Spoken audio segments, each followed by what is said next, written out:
J'ai amené des petites notes, mais habituellement, ça va de façon assez naturelle là, quand je présente. Moi, ce que j'aime, c'est pouvoir jaser avec les gens. Fait qu'hésitez pas à m'arrêter n'importe quand pour poser des questions. Le but, quand j'ai lancé Maman est hipster, c'était vraiment ça, en fait, un but de partage, un but de faire connaître des choses aux gens, discuter. Donc, n'hésitez pas. J'aimerais ça que ça soit une discussion. Évidemment, j'ai des choses à dire, mais moi, je parle beaucoup dans la vie. Fait qu'arrêtez-moi à un moment donné si vous voyez que ça déborde. Et donc, à l'invitation de Sophie, je viens vous parler de Maman est hipster, qui est ça fait un peu drôle d'être invitée pour parler d'un blog qui est décédé maintenant. Mais vous allez comprendre un peu pourquoi. Je vais faire le parcours de comment ça s'est passé et tout. Je l'ai comme divisé. J'ai fait un titre. Sophie m'avait demandé un titre de conférence. Puis j'ai appelé ça Entre blog, curation web et slow media. Parce que c'est vraiment les trois passages vers lesquels on a passé Ma mère était hipster. C'est vraiment comme ça que ça s'est fait pour se construire jusqu'à devenir ce que c'était en dernier, jusqu'à temps que ça ferme. Et c'est ça, on pourra reparler aussi des raisons pourquoi ça a fermé. Moi, je voulais vous parler un petit peu, c'est sûr que le temps va filer rapidement, là, mais du milieu de la critique en ce moment, du milieu de la culture. Mais bon, recommençons du début à la genèse de Ma mère était hipster. Je commencerai peut-être ça va être drôle à dire, mais en disant que je me suis toujours sentie un peu imposteur en partant ce blog-là, en partant quelques blogs que ce soit. En fait, j'avais été invitée avec Figura à participer au l'atelier de l'écrivain, le blog. Et j'étais invitée avec des gens, ça date de peut-être 2009-2010 environ. C'était à l'UQAM. Puis j'étais invitée avec des gens du milieu littéraire qui avaient parti des blogs littéraires. Comme par exemple Geneviève Peterson, qui est Madame Chose, qui avait le blog Madame Chose, qui était à la presse et tout, ou Daniel Grenier, qui a sorti cette année, l'année la plus longue, qui avait le blog Saint-Henri. Donc, j'avais été invitée parmi ces blogueurs-là, puis j'étais un peu comme... Je sais pas trop ce que je fais ici, mais bon, j'ai un blog, mais c'est un blog culturel qui est devenu tranquillement un webzine, puis d'autres choses par après, etc., etc. Mais bref, je dis imposteur parce que c'est un blog, Ma mère était hipster, qui a été parti en 2009 en premier de façon totalement anonyme. Mon nom était nulle part. Je voulais pas que personne sache qui j'étais en arrière de ça. Les gens qui venaient me parler m'appelaient ma mère. Puis, me donner des petits surnoms comme ça. Puis, c'est vraiment parti. Moi, à ce moment-là, pour faire une histoire courte, je travaillais à DHCA. Je ne sais pas si vous connaissez, c'est une fondation d'art contemporain dans le Vieux-Montréal. Puis, le Centre Phi n'était pas ouvert dans ce temps-là, mais je commençais à travailler sur le Centre Phi aussi. Donc, un centre... d'exposition qui est tenue par une mécène. Et j'étais là, puis j'étais beaucoup dans l'art contemporain. J'étais vraiment là-dedans. Moi, j'ai fait un bac en histoire de l'art, 2 débuts de maîtrise en histoire de l'art, muséologie. J'ai fait toutes sortes de programmes et je m'ennuyais du contact avec le client, si je peux dire, parce que les années auparavant, j'avais été pendant 7 ans libraire, disquaire et responsable des magazines chez Archambault et chez Renaud-Bré. Puis, j'aimais beaucoup ce contact-là avec les gens pour dire... à cette époque-là, c'est niaiseux, mais il n'y avait pas tant que ça, les réseaux sociaux, pour nous suggérer des produits culturels. Donc, je mets toujours un bémol à produits culturels parce que ça fait un peu comme magasin, vente, mais ça revient à ça. Il y a quand même un prix à ces choses-là. Donc, ces éléments culturels-là, j'aimais ça les partager avec les gens. Puis à ce moment-là, les gens venaient vraiment en magasin et suivaient le même libraire pendant plusieurs années, le même disquaire.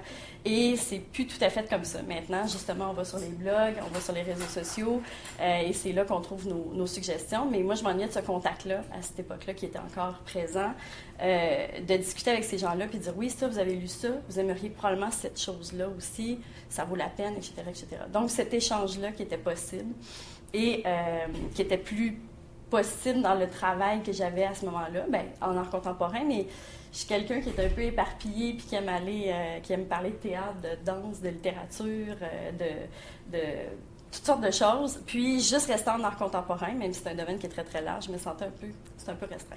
Donc, j'ai décidé de partir sur ce blog-là en 2009, un peu par ennui de discuter avec les gens. Puis, c'était... Après une série de vraiment plusieurs blogs qui avaient été lancés pendant quelques années, j'avais le blog Chronique Hochelagienne, qui était un blog qui se passait dans Hochelaga Maisonneuve, où je discutais de ce que je voyais dans mon quartier où j'habite toujours d'ailleurs, que j'adore. Et c'était beaucoup plus littéraire, pas fiction tout à fait, parce que c'était des vrais éléments que je racontais qui se passaient vraiment dans le quartier. mais c'était très varié et ça avait vraiment la forme du blog, c'est-à-dire une forme suivie. Quand on parle de blog maintenant, disons que les formes changent un peu, mais le blog, initialement, c'était vraiment 13 février, telle entrée, 14 février, telle entrée de données, et ça suivait, ça défilait comme ça. Alors que, c'est ça, maintenant, c'est un peu différent. Des fois, ça peut prendre des formes de webzine, et on appelle ça des blogs quand même. Sur les grands médias, quand même, en général, je pense que c'est un défilement ou des sections par auteur, mais quand même. Et donc voilà, j'ai essayé plein de blogs dans ce genre-là. J'ai même fait un blog à un moment donné, post-rupture, j'avais appelé ça une petite fin du monde ou un truc comme ça. J'ai eu je sais pas combien de blogspots que j'arrêtais pas d'ouvrir, puis je les laissais mourir sur le web, comme ça. Je les laissais partir. Puis je continuais encore à en faire. J'ai eu je sais pas combien de Tumblr après. Bref, j'aime ça partir des trucs comme ça, puis à un moment donné, c'est ça, j'ai parti Ma mère était hipster, mais c'était vraiment pour moi, de façon anonyme. Je voulais pas que les gens sachent qui était en arrière de ça. Ça me semblait pas pertinent, ça me semblait pas important à ce moment-là. Et c'était sous la forme du blog, sur un blogspot. C'était tellement laid, l'interface. C'était vraiment... C'était juste... Il y avait pas tout ce qu'il y a maintenant. À ce moment-là, les gens qui étaient sur le web, qui faisaient des blogs, étaient probablement sur Blogspot, LiveJournal ou DeviantArt. Je ne sais même pas si DeviantArt, il y a encore des gens là-dessus. Probablement. Je sais que ça existe encore, mais... Donc, je sais pas, j'ai lancé Ma mère était hipster là-dessus en 2009 et je l'ai lâché quelques mois après, évidemment, dans cette lignée de blogs que je partais puis que je laissais mourir sur le web. Mais je l'ai repris un petit peu de temps après en donnant une espèce de ligne de conduite, c'est-à-dire je partage des coups de cœur que j'aime là-dessus. Ça peut être des disques, des livres, quelques spectacles, mais c'est des spectacles que j'allais payer par moi-même, que je ne me faisais pas offrir par des relationnistes de presse. Donc, tout était fait par moi-même. Et à ce moment-là, c'est resté anonyme, je dirais, pendant peut-être un an et demi environ, où je faisais vraiment... Je me disais pas, il faut qu'une fois par semaine, il y ait des textes. C'était vraiment à l'envie. Si j'avais écouté un album que j'aimais, je le mettais dessus. Il n'y avait pas vraiment de structure et pas vraiment de calendrier de publication non plus. C'était vraiment au feeling, si on peut dire. Et à un moment donné, ce qui est arrivé, c'est qu'il y a une relationniste de presse qui m'a contactée. Donc, jusqu'à ce moment-là, je ne m'étais pas posé des questions très, très profondes sur Ma mère était hipster, c'est-à-dire est-ce que j'ai une ligne éditoriale? Ben non, on s'en fout, c'est moi, c'était pour moi. J'avais pas l'impression que j'étais lue par tant que ça de monde. Mais j'avais un peu parti aussi, ce que j'ai oublié de dire, quand je parlais que j'avais été invitée avec l'atelier de l'écrivain avec Daniel Grenier, ces gens-là, Amélie aussi, dont j'oublie le nom de famille, qui a un super blog intéressant qu'elle a tenu pendant comme 15 ans, qui s'appelle Albertine Bouquet. Je ne sais pas si vous avez déjà été sur son site, là, mais notez ça, ça vaut vraiment la peine. C'est ces gens-là avec qui je parlais. En fait, les réseaux sociaux, on les utilisait pas tant que ça, mais on allait commenter sur les blogs de chacun. Donc, c'était un peu comme l'ancêtre, entre parenthèses, de Facebook. On allait aimer sur le site l'article. Il y avait un bouton « J'aime » sur l'article qui n'était pas lié à Facebook, mais qui était directement là. Et là-dessus, je me rappelle, on attendait, je pense avec Daniel Grenier, entre autres, l'auteur dont je parlais tout à l'heure, on attendait vraiment, on rafraîchissait notre page pour attendre quand le commentaire allait rentrer. C'était important pour nous, cet échange-là. On était comme « Yeah, Daniel l'a vu ». Fait qu'on s'écrivait à peut-être une quinzaine de blogueurs ensemble sur la blogosphère qui se parlaient comme ça. Et donc voilà, c'était un peu notre échange et ça a été lancé pour ça. Puis moi, je pensais que j'étais lue par ces 15-20 personnes-là maximum. Et c'est ça. À un moment donné, une personne relationniste de presse qui m'a donné ma première chance, entre parenthèses, d'être invitée à un spectacle au même titre qu'un journaliste professionnel, en fait. Moi, Ma mère était hipster, le but avait jamais été que ça devienne gros puis que ça devienne un média en tant que tel. Moi, c'était vraiment un petit blog personnel pour moi. Et donc, elle m'a écrit puis elle m'a dit « Salut, je suis ton blog depuis un certain temps. Et je trouve que tu écris bien, j'aime bien comment tu critiques les spectacles et tout. Est-ce que ça te tenterait de couvrir un spectacle qui se passe à la 5e salle la semaine prochaine? » Là, j'ai fait comme « Oh my God, qu'est-ce que je fais? » J'ai dit « Ben OK, moi je suis une curieuse. » Je me suis dit « Je vais me lancer, pourquoi pas? » Et c'est drôle à dire, mais cette première proposition-là a changé beaucoup de choses pour Ma mère était hipster parce que là, je rentrais dans une autre ligue, disons. Là, j'étais invitée comme une journaliste professionnelle. Au même titre, j'étais installée avec eux autres pour la première fois. J'étais un peu comme, pas impressionnée, mais j'étais comme, comment ça marche? Je sais pas trop. J'étais un peu perdue. Et donc, ça pose la question, est-ce que quand je me fais remettre un billet comme ça, à quoi je m'engage? Qu'est-ce que je dois donner après? Est-ce que c'est obligatoire, quand on dit oui à un show comme ça, de donner un billet après, d'écrire une critique, ou je peux juste prendre le billet puis faire comme, whatever, j'ai un bon show puis c'est le fun. C'est quoi ma ligne éditoriale? Est-ce que ce show-là correspond à ce que je vais voir habituellement? Je savais pas, là. C'est des questions qui ont popé comme ça après. Qu'est-ce que je m'étais demandé d'autre aussi par rapport à ça?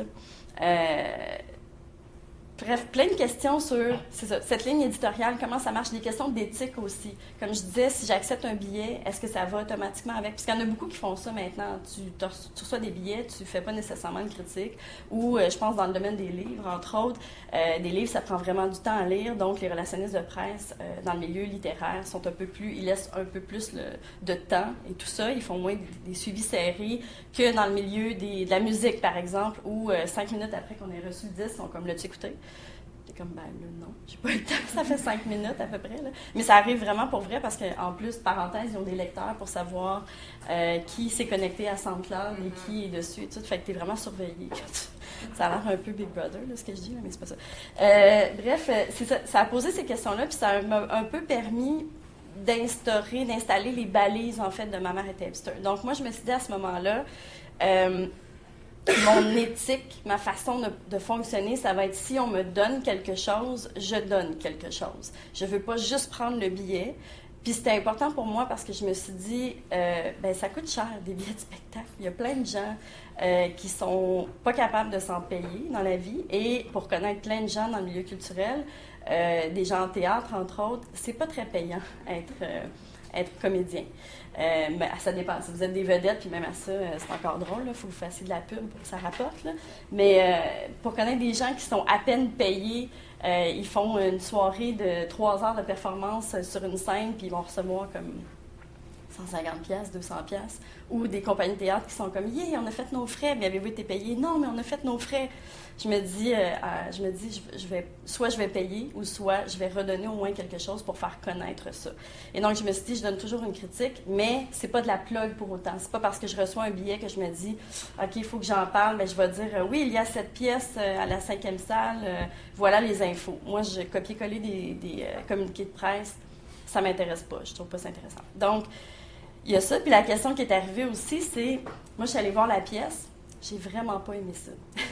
Fait que là, j'ai fait, qu'est-ce que je fais? Est-ce que je suis obligée de dire que j'ai aimé ça? Ça a l'air niaiseux comme question, mais beaucoup de critiques se demandent ça au début. Est-ce que je suis obligée de...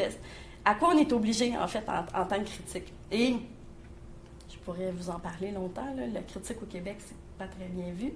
Et on associe souvent la critique négative, entre parenthèses, ou constructive, à de la méchanceté, ce qui est deux choses complètement différentes. On pourra en reparler. Je me suis dit, même chose, et ça rejoint la question d'éthique et la question de la ligne éditoriale. Je serai transparente. Je serai honnête et transparente sur ce que j'ai vu, parce que j'ai commencé à écrire la critique, puis comme je me disais, ben là, peut-être, vu qu'elle m'a invitée, je suis obligée de dire que j'aime ça. Je suis comme, mais non, ça n'a pas rapport, ça marche juste pas. Puis je suis pas capable de mentir, puis j'ai pas aimé ça. J'ai pas aimé ça. Et c'était aussi un challenge parce que moi, je viens du milieu de l'histoire de l'art. Je ne suis pas critique à la base. Je le suis devenue. Je mets des parenthèses parce qu'il n'y a pas de formation de critique dans la vie. Là. Vous n'allez pas à l'école de la critique, ça n'existe pas. Fait que je me suis un peu auto-construite comme critique. Et en histoire de l'art, le principe, c'est que je ne sais pas s'il y en a qui ont fait histoire de l'art ou qui ont eu des cours en histoire de l'art. Non, aussi, OK. Je me suis basée sur une grille d'analyse qu'on reçoit, en fait, quand on est en histoire de l'art. C'est la première session, on se fait donner un beau papier qui est une grille et qui dit comment analyser une œuvre. Et c'est simple, c'est en 3 parties. C'est l'analyse plastique, qu'est-ce qui se trouve devant moi. Donc, si est-ce que c'est une toile, est-ce que c'est une sculpture, est-ce que c'est une performance, est-ce que, peu importe. L'analyse iconique, ensuite, c'est-à-dire les symboles qui sont représentés. Est-ce que, OK, c'est une toile, est-ce que c'est un être humain qui est dessus, est-ce que c'est un chien, est-ce que c'est une nature morte, est-ce que j'ai des symboles dans cette œuvre-là qui me permettent de savoir ça a été fait à quelle époque, qui est dessus, c'est un portrait, la personne a une couronne, bon, royauté, etc., etc. Et ensuite, on fait l'interprétation. Donc, 3 trucs comme ça que j'avais en tête. Après un bac au complet, tu es habitué d'analyser des œuvres. Alors, je me suis dit, c'est la première fois que je vais au théâtre pour faire une critique vraiment qui est attendue, puisque je suis considérée comme une journaliste, je vais le faire vraiment comme il faut. Ben c'est simple, j'ai utilisé la même grille. J'ai utilisé la même grille d'analyse. Même chose quand on m'a proposé un premier spectacle de danse à couvrir. J'ai jamais fait de danse dans ma vie. J'avais vu des spectacles de danse, mais en tant que spectatrice, il y a une grande marge entre voir un spectacle et après écrire dessus. Il y a vraiment une grande marge. Et donc, de fil en aiguille, ça m'a permis de savoir comment faire de la critique de plus en plus solide. Mais c'est sûr que je ferai une critique maintenant, puis une critique en 2010, l'année d'après que j'ai parti en Mary Webster, je relis mes textes des fois, puis je suis comme, hey boy, il y a du chemin qui s'est fait entre-temps, mettons.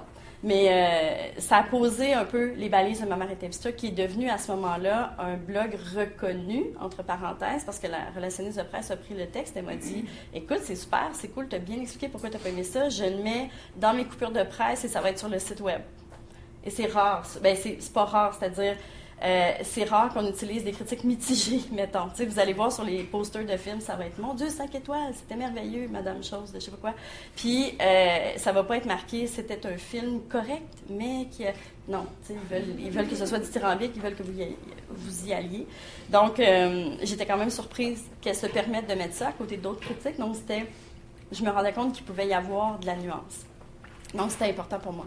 Je bois un petit peu d'eau, parce que je commence à manquer de voix. Là, je vous pitch pas mal d'informations, mais je ne sais pas, est-ce que vous avez des questions ou est-ce que vous avez des commentaires à faire sur cette genèse, entre parenthèses, de Maman Webster? Ça va jusqu'à maintenant? Oui. Non, c'est plus un commentaire, justement, moi, je me demandais s'il y avait justement une certaine culpabilité quand on donne des billets, puis tu n'aimes pas ça, je comprends qu'on sort mal de critiquer, mais ça, c'est intéressant de voir qu'ils acceptent quand même la nuance, puis que... Ben, ça dépend à qui, je te dirais. Ça dépend à qui. On pourrait avoir une longue conversation seulement sur la critique et sur... Ben, en plus, là, on parle vraiment d'une époque où les blogueurs commençaient à être considérés.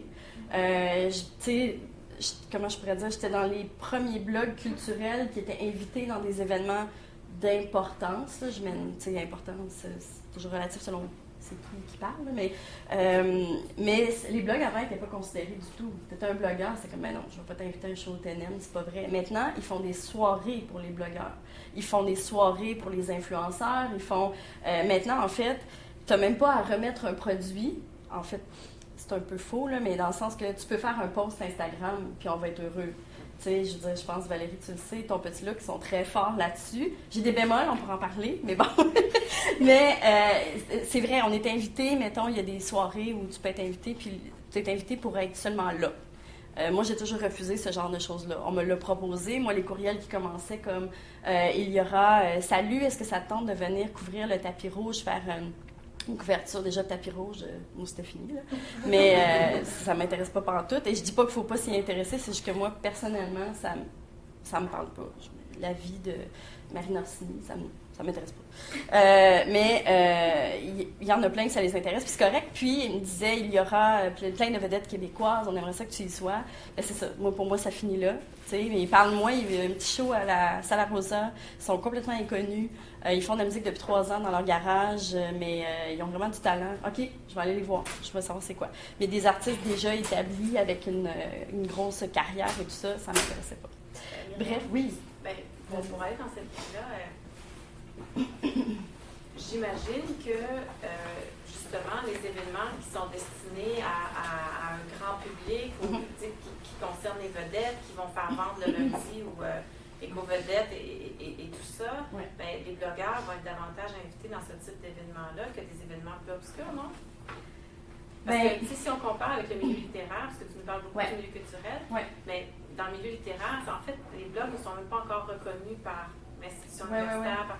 Donc, je me demandais, je me disais, ben, probablement que justement, tu sais, Céline Dion qui chante au American Music Awards, c'est le type de performance, disons, à l'échelle du Québec, qui va être davantage, qui va davantage attirer.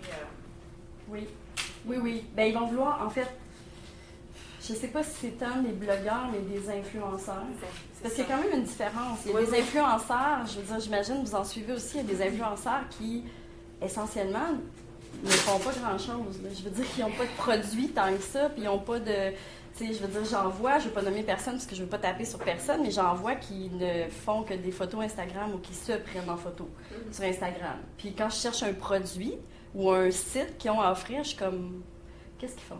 Ils sont influenceurs. Fait que là, je viens de comprendre que, OK, c'est beau. Et ce sont eux qui ont une importance dans une certaine société, pas dans la société au complet, mais dans un certain domaine, et ils sont invités là pour aller...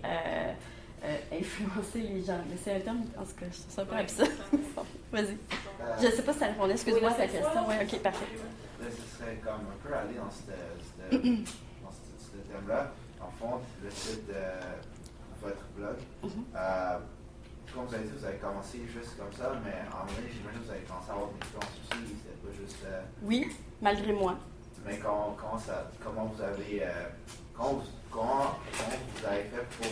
Parce que je ne savais pas vraiment comment ça se faisait dans le temps. Tu sais, dans Facebook, tu fais share, puis plein de gens, c'est plein de publicité. Oui, c'est ça. Tu as un réseau. Exactement. Ouais. Dans le temps, je ne sais pas comment ça se faisait, plutôt pour que les gens puissent être atteints. C'est une bonne question parce qu'il n'y avait pas de réseau tant que ça. Tu sais, quand c'est parti, comme je dis, oui, Facebook et Twitter ont été ouverts en 2006, mais je veux dire, c'était les early birds là, qu'on appelle qui étaient là-dessus. Moi, je n'étais pas là-dessus pantoute. Puis, donc, oui, effectivement, il n'y avait pas de réseau tant que ça. Il y avait un mini-réseau dans une blogosphère, ceux dont j'ai parlé tantôt, là, peut-être je sais pas, au Québec, peut-être que Sophie serait plus une cinquantaine, à peu près, de blogueurs, là, littéraires, variés, culturels, pas tant que ça non plus. Mais donc, c'était ce mini-réseau-là. Mais tranquillement, ce qui s'est passé, c'est que, entre autres, après les propositions que j'ai eues, j'en ai eu une première, j'en ai eu quelques-unes, moi, j'ai changé mon blog pour aller migrer vers un WordPress. C'est niaiseux, mais visuellement, j'ai arrangé mon blog pour qu'il ait l'air plus professionnel. Donc ça, c'était une carte de visite qui était beaucoup plus alléchante pour les gens qui venaient sur le site. Parce que quand tu tombais sur un blogspot avec des photos un peu pic-pic, les gens étaient comme c'est quoi ce blog-là? C'est comme, ça n'avait pas l'air de qualité, tu sais. Fait que j'ai un peu changé ça, puis ça m'a permis d'accéder. Puis le pire, c'est que c'était même pas... Le but n'était pas d'aller chercher ces gens-là, mais c'était plus que moi, je le trouvais, mon site, je vais le changer. Mais ça a quand même changé des choses que les gens ont fait. OK, ça a l'air d'un site professionnel, je vais la contacter. Et les textes étaient révisés et tout ça. Oui, les réseaux sociaux ont embarqué après aussi, mais ça a été un réseau à construire de A à Z, là, au complet. Là. Tranquillement, après, je suis arrivée sur les réseaux sociaux, puis les gens ont commencé à me connaître sous... D'ailleurs, mon Facebook, d'abord, était sur Ma mère était hipster. Je voulais pas que mon nom soit là. Mais c'est ça, mon nom, tu vois, c'est venu à un moment donné parce que les relationnistes me contactaient, puis ils étaient comme, mais t'es qui? Ma mère était hipster, c'est qui? Puis à un moment donné, j'étais là, OK, je pense qu'il va falloir que je le dise, mais ça m'écœurait vraiment parce que je trouvais très confortable cette situation d'anonymat en arrière qui faisait que... ça va être bête, là, mais on me foutait la paix. Je faisais mes petites affaires, mais on me foutait la paix. Tu sais, maintenant, je veux dire, sur Facebook, il n'y a pas une semaine qui passe sans que j'aille en message privé. Salut, mon disque vient de sortir, nanana. Puis je suis comme, non, j'ai une adresse courriel. Tu sais, je suis pas tout le temps en train de, tu sais, puis le fameux Facebook, le crochet qui apparaît, là, tu sais, que j'ai vu ton message. T'as vu mon message? Oui, mais je veux pas répondre tout de suite. Fait que souvent, je fais des mark as unread. Sachez-le. Mais non, mais c'est parce que c'est ça. Ce qui est arrivé, en fait, c'est qu'une effervescence qui s'est passée tranquillement avec ce blog-là. Mais comme je t'ai dit, malgré moi, c'est tellement parti tout petit, j'aurais jamais pensé, qu'on m'aurait invité m'amener à Radio-Can pour dire « Salut, t'as le blog Ma mère est hipster, on aimerait ça que t'en parles. » Puis déjà, ça me semble... je veux dire, je suis super heureuse d'être ici, mais ça me semble toujours un peu absurde de venir parler de ça parce que je suis comme, mais je l'ai tellement lancé avec aucune prétention, jamais, tu sais. Fait que ça s'est fait comme ça, puis je pense que ce que les gens ont apprécié et ce qu'ils m'ont répété souvent, c'est le fun parce que tu te prends pas au sérieux. C'est le fun parce qu'il y a une qualité dans les écrits, puis il y a j'ai toujours préféré la qualité à la quantité. Tu sais, moi, arriver avec il faudrait vraiment qu'on ait 2 textes par jour. Puis tu dis, ouais, donc, comment si tu as un job temps plein, tu peux réviser tous ces textes-là? Ça n'a aucun sens, ça marche pas, là, tu sais. Fait que, je sais pas, je bifurque, là, mais je sais pas si ça répond un peu à ta question. Ouais, c'est vraiment un réseau tranquillement, puis à un moment donné, t'es invité à Radio-Can, t'es invité à telle place, puis les gens, tranquillement, ils font « Hey, il est bon, ce blog-là, il est le fun, tu sais, va donc voir là-dessus. » Puis on n'a jamais j'ai jamais eu de pub sur mon blog. Jamais, jamais. J'ai toujours refusé qu'il y ait de la pub dessus. J'avais une page, j'ai encore une page Facebook que des fois j'envoie certaines affaires, puis qui s'est bâtie tranquillement, mais j'ai jamais sponsorisé une publication, un exemple, pour être sûr que tout le monde la voit. Puis ce texte-là, il faut que... Non, il vivra sa vie sur le web, puis ce sera ça. Donc voilà, c'est un peu la posture que j'ai décidé d'avoir, puis qui est restée jusqu'à la fin. Mais vers la fin aussi, faut le dire, les demandes pour faire de la publicité des associations étaient quotidiennes tout le temps. Des choses comme on me demandait aussi, il y a une grande compagnie québécoise culturelle que je nommerai pas qui m'a contactée puis qui m'a dit ce serait le fun sur votre site qu'on fasse une collaboration, mais ce qu'on fait, c'est qu'en fait, dans la section danse, vous savez que c'est en danse, dans la section danse, on vous créerait un texte, c'est nos relationnistes de presse qui vont faire un texte. OK, déjà, relationniste de presse qui fait un texte, tu n'es pas journaliste. Ce n'est pas la même chose. Un communiqué de presse et un texte journalistique, deux choses. Bref, il nous propose un texte, puis vous le mettez sur votre site, puis vous le prenez comme si c'était vous qui l'avez écrit. What? Je veux dire, c'est pas une dompe à pub, là, notre site. C'était comme du... comment ils appellent ça? Un peu du native advertisement, mais pas vraiment branded. En tout cas, non. C'est comme non. Tu sais, fait que... Puis je sais qu'on pourrait y aller vers d'autres blogs qui ont accepté de faire ça, puis c'est correct, ils ont leur raison de le faire, mais moi, ça a été vraiment important.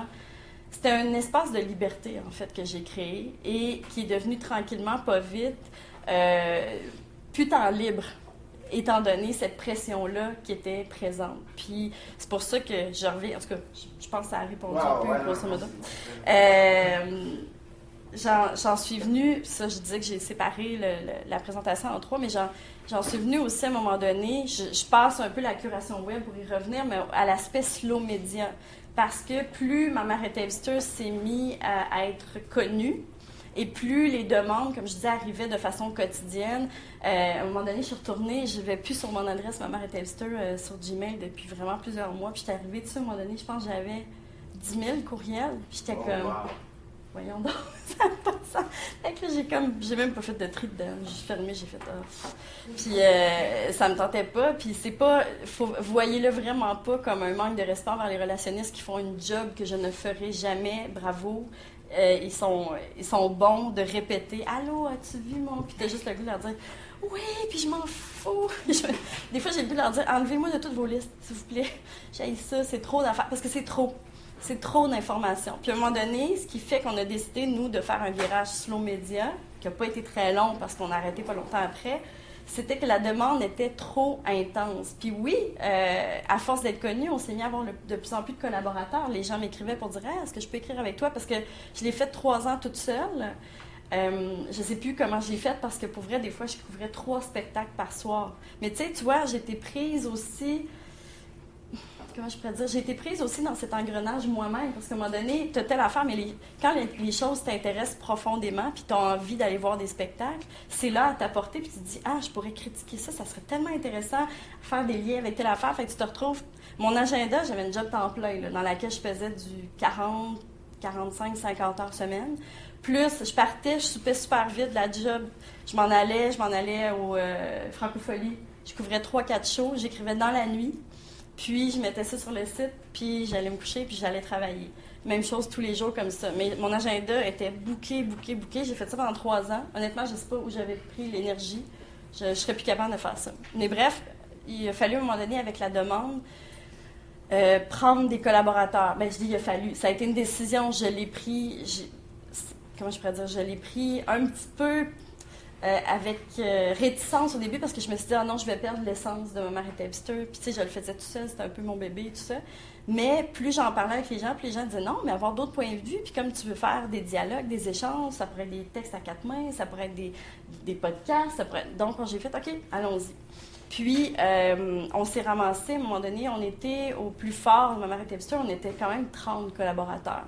Donc, 30, ça veut dire que, y compris mes textes, y compris mon co-rédac-chef à ce moment-là, Mathieu Charlebois. Si vous ne connaissez pas Mathieu Charlebois, suivez-le sur Facebook et sur Twitter. Il est hilarant, il est tellement drôle. Journaliste à l'actualité pendant 5-6 ans à peu près. Il fait beaucoup d'humour maintenant. Et il est vraiment très bon. Et donc, imaginez, il faut être 30 corriger tous ces textes-là. Et nous, on était extrêmement piqués sur les textes, extrêmement difficiles, autant sur la façon de s'exprimer, autant sur les fautes.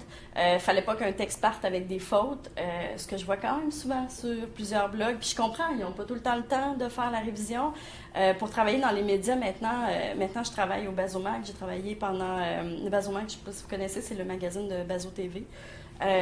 J'ai été chef pupitre de la section musique chez Nightlife. J'ai travaillé 1 an chez Châtelaine. Je sais comment ça marche. Et des salles de révision, des salles de rédaction, c'est des machines. C'est non-stop des textes, puis il y a des gens qui sont payés pour être correcteurs et réviseurs. C'est une vraie job. C'est pas, ça s'improvise pas. On n'était pas pire quand même puisqu'on travaillait dans le milieu, mais fois 30 personnes plus nos propres textes, c'était rendu une usine. C'était vraiment rendu une usine à production. Puis, pour le Slow Media, je me suis réveillée un matin, tous les collaborateurs étaient fatigués, on avait des journées de fous, ça n'avait pas d'allure. Puis on faisait des longs textes, puis on était exigeants, mais si tu es exigeant, tes textes prennent du temps. Là. Ça prend vraiment du temps à faire. C'est long à écrire, c'est souffrant à écrire, c'est pas facile. Puis, je le dis, ça a l'air terrible, là, mais je veux dire, c'est quand même quand les gens disent « Ah, c'est facile, j'ai été contactée un moment donné. Ah, tu pourrais me faire 3, 4, 250 mots sur telle affaire, ça va te prendre 20-25 minutes. » Pardon? Non, c'est comme si tu veux des bons textes. Si tu veux de la chenoute, fine, ça va me prendre 15 minutes. Mais si tu veux des bons textes, non. Plus t'écris court, plus c'est difficile. Bref, je me suis dit, ça suffit. Quand on était pris dans... Je me suis posé la question, à partir de quand on était pris dans cet engrenage de fou où on n'arrête plus, puis on avait un calendrier de production de débile. On était là, OK, puis les gens arrivent en retard dans leur texte. Allô, mon texte est à l'avance parce qu'il n'y aurait pas le temps cette semaine. Je me retrouvais avec 5 textes une même journée à publier. Puis je disais, ouais, mais vos textes ne seront pas mis en valeur sur le web. Entre-temps, j'étais devenue gestionnaire de communauté, fait que je regardais comment ça se passait pour les mettre en valeur et tout. Bref, j'ai dit, ça suffit. Ça suffit, je suis crevée. Soit je vire ça Slow Media ou soit je le ferme parce que ça n'a pas de bon sens. Et les slow médias, je ne sais pas si vous connaissez un peu les slow médias. En fait, c'est des médias qui revendiquent la lenteur, qui revendiquent le fait de... on va prendre 4 mois pour travailler sur un dossier, puis c'est dans 4 mois que tu vas le lire. Puis oui, ça va être du long read, puis ça va faire 5000 mots. C'est pas grave, nous, on prend le temps de le faire. Il y en a qui le font maintenant, je pense à... nos amis, on a fait des collaborations avec ma mère Webster à l'essai, qui est un blog webzine, je ne sais jamais comment dire ça, d'essais très long. Eux, ils veulent faire vraiment du long sur le web. Donc, l'idée, c'était ça. C'est ça, le slow media. Là, je le circonscris vraiment très rapidement. Il y en a plusieurs en France. Il y en a en Angleterre aussi. Il n'y en a pas tant au Québec, mais si on pense la revue Jeux, par exemple, ce sera un slow média. Je ne sais pas si vous connaissez la revue Jeux de théâtre, là, excellente revue. Là. C'est un slow média en quelque sorte, parce qu'ils vont voir les shows, mais ça se peut qu'ils en parlent 4 mois après, parce qu'ils ont pris le temps de macérer, mais le show, il va avoir été vu parce qu'ils ont une thématique. Culture et théâtre, politique et théâtre, mais ils vont avoir pris le temps de... C'est un peu ça qu'on voulait faire avec du slow média. Puis, fallait tout changer la structure parce qu'on était habitué de publier quotidiennement. Puis, c'est sûr que des fois, c'est un peu crève-cœur parce qu'on avait envie de réagir à des choses qui se passent maintenant dans l'actualité. On a fait certains coups de gueule sur le site. On ne pouvait plus vraiment le faire parce que ça allait plus que le slow média. Puis, est-ce que ça vaut la peine à ce moment-là d'aller voir un spectacle qui dure 3 jours et en reparler dans 6 mois alors que cette compagnie-là de danse était là pour les 3 jours seulement puis qu'après, il faudrait que tu ailles les voir en Ukraine, genre. Tu sais, est-ce que ça vaut la peine? Mais en même temps, les questions qui se posaient, c'était, peut-être, oui, que ça vaut la peine. Est-ce qu'il faut tout le temps parler de quelque chose qui se passe maintenant, présentement? Puis, tu sais, il y a tellement de choses à faire. À un moment donné, il faut se poser sur les choses. Puis moi, j'étais tannée de cette... consommation un peu fast-food de l'actualité, de la culture, de ne pas se poser, tu sais, à un moment donné, j'ai comme une épiphanie, ça m'a paru absurde, je me suis dit, mon Dieu, c'est genre, je viens d'aller voir un spectacle de danse, que je dis la danse, puis j'en ai vu vraiment beaucoup, puis ces gens-là ont passé 5 ans à monter ce spectacle-là, avec leurs sous à eux autres, là, avec les moyens du bord, et tu vas faire une critique que tu garroches en 1 heure en faisant, c'était pas pire. Quoi? Non, ça marche pas. Pour moi, ça n'a aucune logique. Fait que le slow media s'imposait. Mais ben honnêtement, ça n'a pas été un échec, mais vivre à l'envers du monde complètement, c'est pas facile. C'est pas nécessairement facile. Premièrement, les relationnistes de presse nous haïssent. Ils nous aiment pas pantoute. Ben là, mon show, il est dans 2 jours. T'as été le voir jeudi passé. Qu'est-ce qui se passe? On est un slow média. Ça se peut qu'on en parle dans 1 mois. Ouais, mais c'est pas bon pour ma promo. Je ne suis pas relationniste de presse. Il a fallu que je le répète vraiment souvent, ça, des relationnistes de presse. Ça, c'est ta job. Moi, ça, c'est ma job. C'est 2 affaires différentes. Mais ça se mélange. Et je le comprends, les relationnistes de presse et les journalistes, d'être mélangés parce qu'à un moment donné, les 2 se confondent. Les 2 se confondent et de plus en plus. Tu sais, qu'est-ce qui devient de la plug? Qu'est-ce qui devient du journaliste? Qu'est-ce qui est un public-reportage? Qu'est-ce qui est... Bon. Et bref, je sais pas, j'ai vraiment l'impression d'être old school quand je parle comme ça, parce que tous les médias font ça. Tu sais. Puis en tout cas, donc pour nous, c'était comme, pour l'équipe au complet, c'était vraiment absurde, donc on s'est lancé vers le slow media. Mais c'est ça. Ça a eu ses difficultés, ça a duré un certain temps, on l'a testé, ça a été éducatif. On a appris beaucoup sur comment ça peut fonctionner, justement, pas juste avec les relations de presse, mais pour le public, comment le public te suit quand le public de tous les jours est gavé à l'information de ce qui se passe, que tout le monde, ton fil de nouvelles Facebook au complet te parle de Hochelaga. Bon, en fait, il te parle plus du linge qui est porté à Hochelaga, mais ça, c'est une critique que j'ai à faire chaque année. À chaque année, Hochelaga, il faut que je fasse une sortie. Je ne sais pas les bennes qui jouent là-bas, mais je sais exactement le linge que tu vas porter, par exemple. Je comprends pas. Ça sent mon jupon dépasse depuis le début. Là. Je suis vraiment critique envers les médias. Je suis dans le milieu des médias. C'est probablement pour ça que je me retrouve dans un milieu comme Bazo TV qui est assez... comment je pourrais dire, qui chiale, qui brasse des affaires. J'ai besoin de ça, tu sais, je veux dire. Puis la posture que j'ai prise aussi sur Ma mère est hipster, je savais très bien aussi, je dis je savais très bien, non parce que je pensais pas devenir journaliste, mais quand je me suis rendu compte que je me dirigeais tranquillement vers le journalisme, parce que moi j'étais en histoire de l'art on the way, je travaillais dans les musées, puis je m'en allais pas là pantoute. Quand je me suis rendu compte, puis j'ai commencé à être journaliste, puis à travailler pour des médias, c'était sûr qu'il y avait des médias pour lesquels je ne travaillerais jamais. Je connais plein de monde qui travaille au Journal de Montréal. Je serais mal à l'aise, personnellement, de travailler au Journal de Montréal, même si c'est une machine incroyable où tu apprends le journalisme. Ça va tellement vite que c'est une école incroyable. Puis il y a des super bons journalistes qui sont là-bas. Mais le sac de chips, ça s'appelle le sac de chips. Ça le dit. T'sais.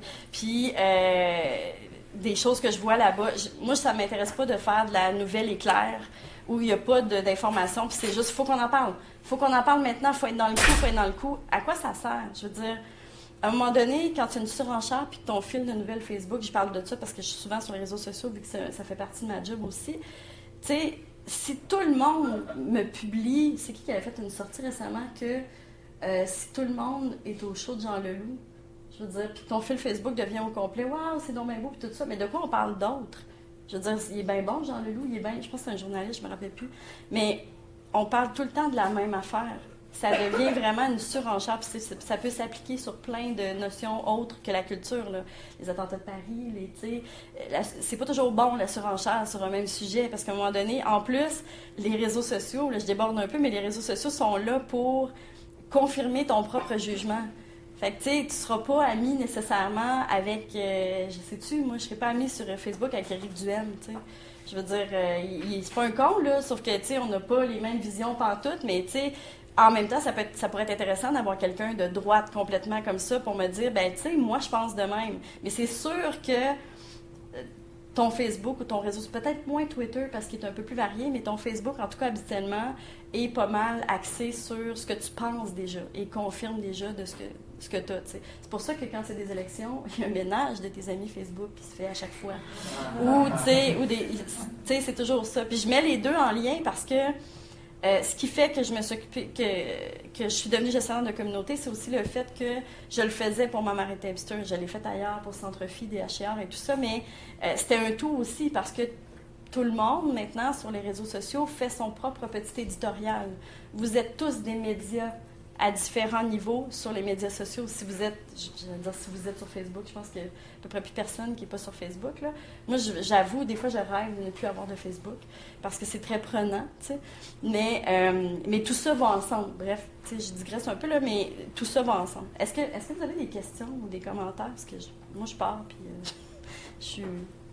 Oui? Mais en fait, moi, je voulais savoir, c'est quoi un webzine? Je me suis posé la question vraiment longtemps, moi aussi. Je suis pas sûre de pouvoir te donner une définition très, très claire. En fait, quelqu'un m'avait dit, je pense, il est sur Twitter, j'ai oublié ce qu'il fait dans la vie, mais c'est Christian Liboiron, qui s'intéresse beaucoup au blog et à la vie des blogs et tout ça, qui m'avait dit, qui avait fait un article sur les webzines, puis on était classés dedans. J'avais fait, on est un webzine. Et en fait, ce que ça disait, c'était un magazine sur le web. Webzine. Et c'est que les sections ne sont pas classées. C'est des sections qui ressemblent à un magazine. Comme si tu vas sur le site de Châtelaine, en exemple, tu vas en mode beauté. Nous, c'était théâtre, danse. Quand tu te mets à avoir des sections définies comme ça devient plus webzine. Mais tu sais, si tu tiens fondamentalement à appeler ça un blog, je veux dire, tu as bien le droit, là. Mais c'est ça un peu le webzine, c'est la contraction des mots magazine et web ensemble. Tout bonnement. Je sais pas si ça répond. Oui. OK. Je ne sais pas s'il y a d'autres choses. J'imagine que ça doit faire plus que 45 minutes. Non, mais si tu peux nous parler de l'archivage de tout ça. Ce que ça représente. Oui, puis qui a failli disparaître à jamais en plus. Il est arrivé, en fait, je suis allée faire une conférence au Cégep Saint-Hyacinthe il y a quelques semaines, 2 mois à peu près. Et en ce moment-là, arrivait à terme mon abonnement sur le site web qui hébergeait Ma mère était hipster. Et j'avais continué, mon ami et ancien collègue Mathieu Charlebois m'avait dit, écoute, garde les archives pour au moins 2 ans, pour que les gens puissent avoir accès et tout ça. J'étais quand même, Mathieu, j'ai pris une entreprise québécoise pour les encourager, puis ça me coûte vraiment cher. C'était vraiment cher l'hébergement par année, trop, alors que tout le monde est sur comme... HostGator pour genre 3 pièces par mois, mais en tout cas, je sais pas, c'était une question d'éthique encore. Fait que bref, et on avait beaucoup de stock, on avait énormément d'images, on essayait de les rentrer en bonne résolution, en bonne qualité, les textes sont longs, c'est lourd, c'est vraiment lourd. Donc la question s'est posée parce que le professeur m'a dit, hey, j'accède plus au site, il est comme, qu'est-ce qui se passe? J'ai fait, ouais, ben là, j'ai comme arrêté de l'héberger, puis je sais pas ce que je vais faire avec les archives parce que j'ai pas de place. Puis j'ai eu le bonheur, entre parenthèses, de lancer sur Facebook. Facebook peut être utile quand même. Dire salut tout le monde, je ne sais pas quoi faire. Je suis vraiment, autant je peux être bonne à gérer un site comme Ma mère était hipster, mais l'arrière, là, genre des affaires de migrer un site, là, j'ai ça. C'est un des amis qui l'ont fait pour moi. Puis, bref, j'ai demandé qu'est-ce que je pourrais faire avec ça, avec toutes ces archives lourdes-là. Est-ce que ça peut être hébergé à quelque part pour moins cher? Est-ce que ça peut... Et il y a 2 personnes qui m'ont contacté. En fait, le Journal Voir, Simon Jodoin, Journal Voir, m'a dit, écoute, je pourrais peut-être t'aider. Puis je faisais partie aussi de trouble.voir.ca. Fait que ça allait comme de soi aussi.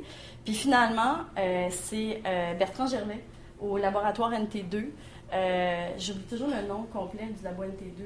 Je leur ai parlé OK. Pendant toute la Parfait. J'ai rien dit. C'est bon. Puis Bertrand Gervais m'a écrit, puis il m'a dit, écoute, puis tu as déjà fait en plus le truc à Figura il y a quelques années. Je pourrais héberger ton blog, puis ça pourrait être dans les archives du NT2, puis il y aurait peut-être de quoi faire avec ça. Il voulait me proposer un projet peut-être d'analyse des archives de Ma mère était hipster. Donc, j'ai eu cette chance-là que tout soit migré vers le NT2. Mais ça a été une bonne question parce que ça aurait pu disparaître. Moi, j'ai appelé la compagnie qui hébergeait In Extremis, puis il était comme, je pense qu'on a tout effacé. Puis j'étais là, oh my God! Là, j'étais là, pourquoi c'est le coup? Parce que j'étais tellement... Ça vous montre quand même à quel point, quand je l'ai arrêté, j'étais fatiguée, j'étais tannée, j'en pouvais plus. Mais en même temps, par la suite, puisque ça s'est passé, ça m'a fait réfléchir, ouais, mais c'est du stock important à conserver. Donc oui, les archives, c'était plus... C'était pas juste une carte de visite, justement, parce que je voulais devenir journaliste. Je voulais pas devenir journaliste à la base. Fait qu'il y avait d'autres choses en arrière de ça. C'est les gens aussi qui ont travaillé là-dessus, il y en a qui travaillent au Devoir maintenant, il y en a qui travaillent au Voir, Journal de Montréal. Ça leur fait aussi une carte de visite, puis ça leur fait aussi un portfolio, entre parenthèses, de garder ça aussi. Donc, c'était vraiment important. Ça m'a comme un peu ébranlée, puisque je me suis dit, mon Dieu, j'aurais été prête à tout laisser ça aller. Non, finalement.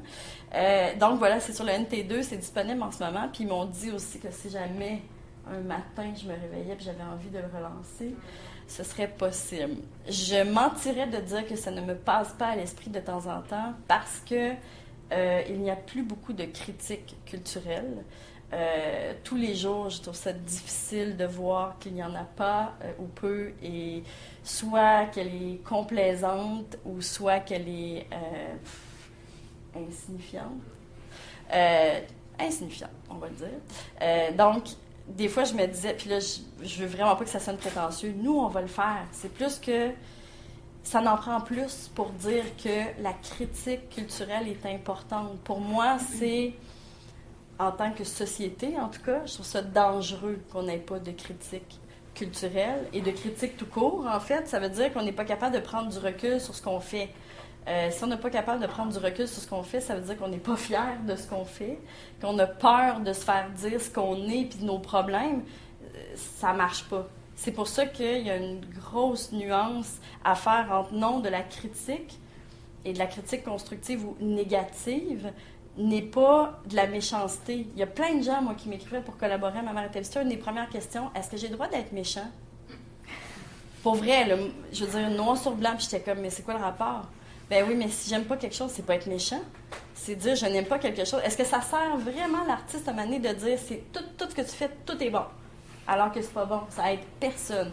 Toi, ça aide pas ta crédibilité, premièrement, parce qu'il y en a, mané, qui vont faire, ben c'est pas bon, là. C'est pas bon.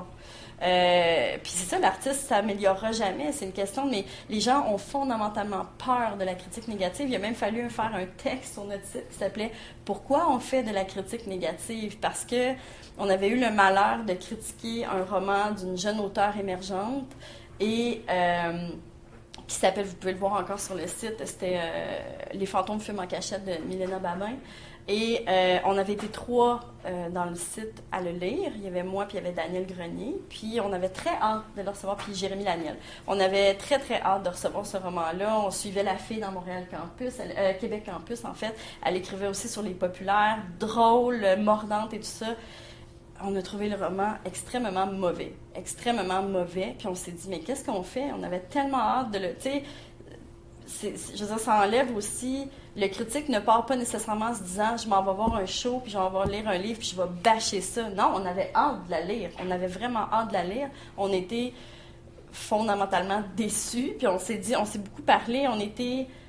On a travaillé pendant 2 semaines sur la critique, à se la renvoyer. Nous, on a toujours utilisé des Google Docs. En fait, quelqu'un déposait Drive maintenant, là. Quelqu'un déposait un document Word qu'on se connectait tout le monde, puis on chattait à côté pour dire, OK, est-ce que c'est vraiment ça que tu voulais dire? Est-ce que c'est vraiment...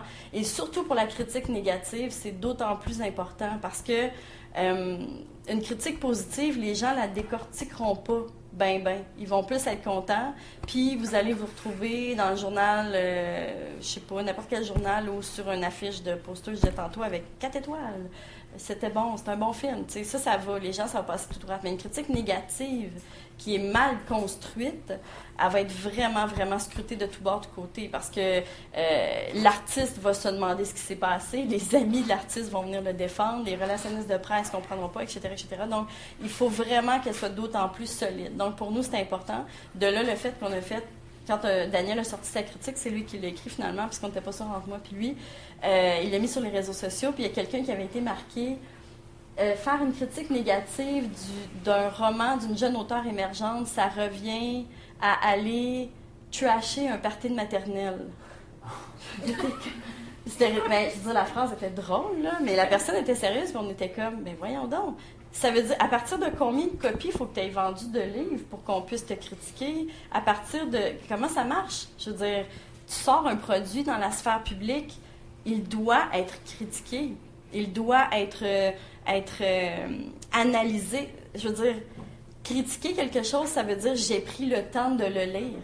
J'ai pris le temps d'apprécier l'œuvre, même si, au bout du compte, ça me plaît pas tant que ça, j'ai quand même pris le temps de te lire au complet, d'analyser, de décortiquer ce que tu as fait.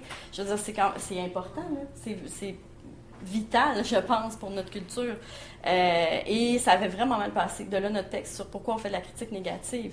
Et il y en avait qui étaient très contents qu'on ait sorti ça, mais il y en a d'autres qui étaient venus nous écrire et qui avaient dit vraiment, vous êtes obligés de faire un texte sur pourquoi on fait de la critique négative. On a dit, ben oui, on se fait rentrer dedans depuis plusieurs jours parce que les gens disent, Vous n'auriez pas dû parler de ce roman-là. Alors, OK, d'accord, on va juste faire un site qui va s'appeler Coup de cœur. Tu sais, ça va être juste des coups de cœur tout le temps. Ça va être, non, il faut des choses moins bonnes. Des fois, il faut de la diversité. Il faut de la diversité, ce qu'il y a de moins en moins, en fait, parce qu'on veut juste des... Puis en plus, les médias... j'ai l'impression de ne pas arrêter de chialer, mais bon. Les médias sont rendus maintenant des BuzzFeed en puissance. On ne fait que des listes. On veut des listes. Je veux dire, je vois passer... Qu'est-ce que j'ai vu l'autre fois? Au Journal de Montréal, les 22 vendeurs à éviter à Noël, dans le temps des fêtes, dans les magasins. C'est un texte, un long texte avec 22 raisons sur quel type de vendeur tu devrais éviter pour que ton magasinage de Noël se passe bien. Ça m'étonnerait même pas qu'à la fin, ça soit commandité par la Place Ville-Marie ou une enfant de même. Tu sais, t'es en train on en discutait un petit peu tout à l'heure. Dans les médias traditionnels, oui, il y a une critique un peu complaisante, mais qui se garde bien de dire quoi que ce soit de négatif. Donc, on ne va retenir que finalement les valeurs sûres, si on veut, puis on va être très prudent, on va éviter de... Donc, je pense que ce qui a pu heurter aussi un peu le public, c'est de voir que non seulement il y avait une forme de critique négative, constructive qui apparaissait, mais c'est aussi sur un média qui est comme pas encore légitimé et tout. Si on veut. Ça fait comme oui, tout à fait. augmenter le... Ben, c'est sûr qu'il y avait souvent le « vous êtes qui, vous ?» pour dire que, tu sais, surtout qu'en plus, moi, la posture que j'avais sur ma Marée Webster, ça a toujours été si tu veux parler de cinéma, tu n'as pas besoin d'avoir fait un bac en cinéma. Et ce n'est pas que je crache sur les études, au contraire, sauf que je pense que oui, tu peux apprendre et être très compétent en apprenant par toi-même et en apprenant, entre parenthèses, sur le tas. T'sais. Et avec expérience. Je dis pas que demain matin, tu peux te lever et puis faire des critiques les meilleures. C'est en s'améliorant, c'est en travaillant des trucs. Mais c'est pour ça que je disais aux gens qui voulaient écrire avec nous, OK, on va le faire ensemble. Envoie-moi un exemple de texte, on va le faire ensemble. On va voir comment travailler un texte, comment faire de la critique. Puis c'est sûr qu'avec les années, moi aussi, je m'améliorais. On s'améliorait tous en faisant cet exercice-là. Mais oui, bien sûr, ça revenait souvent de, mais là, vous prenez pour qui? C'est pas qu'on se prend pour qui que ce soit, c'est juste que, c'est ça, pour nous, c'était plus important de dire, il faut de la critique constructive. Il faut qu'il y ait, ben c'est ça, ça revient à une question de diversité, en fait. Puis, c'est pour ça que ça me démange des fois de repartir ça, même si j'ai pas l'énergie pour faire ça, puis j'ai pas... Puis aussi, il faut le dire, puisque dans les dernières 2 années, de ma Marée Webster, je suis devenue aussi journaliste et j'ai travaillé dans des grands médias où j'ai vu combien c'est payé du feuillet. Donc, faire travailler des blogueurs avec moi ou des journalistes, parce qu'ils devenaient un peu journalistes par la bande, je sais pas trop, on n'a jamais eu de posture claire là-dessus. J'étais de plus en plus mal à l'aise de ne pas payer personne. J'étais pas plus payée, j'ai pas été payée pendant 5 ans et demi.